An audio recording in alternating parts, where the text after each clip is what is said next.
बारामती पोटनिवडणुकीसाठी उद्या शक्ती प्रदर्शन करत अर्ज भरणार असं लक्ष्मण हाकेंनी स्पष्ट केलेलं आहे। बारामती पोटनिवडणुकीवरती ओबीसी नेते लक्ष्मण हाके यांची ही प्रतिक्रिया समोर आलेली आहे। बहरीनला लग्न करणाऱ्या जय पवार यांना ओबीसींचे प्रश्न काय कळणार, त्यांना ओबीसींचा प्रश्न कळणारच नाहीत असं देखील लक्ष्मण हाके यांनी म्हटलेलं आहे। हे सरकार आपलं नाही।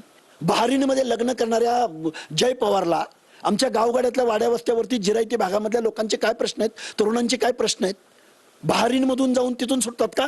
अरे काय मतं पडतील ती पडतील, हार जीत नंतर आम्हाला संघर्ष करायचा आहे, आम्हाला आमचे प्रश्न मांडायचे आहेत। लढणार हे जातं जवळपास निश्चित। उद्या शक्ती प्रदर्शन करत अर्ज भरणार की साधे भरणार? शक्ती प्रदर्शनाशिवाय तो प्रॉपररित्या अर्ज भरणं, अर्ज स्टिकअप करणं ह्याला प्रायोरिटी राहील। शक्ती प्रदर्शन तर आम्ही करूच, पण मेलेल्या मुर्दा झालेल्या लोकांना त्यांच्या प्रश्नावरती आपल्याला लढलं पाहिजे यासाठी कन्व्हिन्स करू।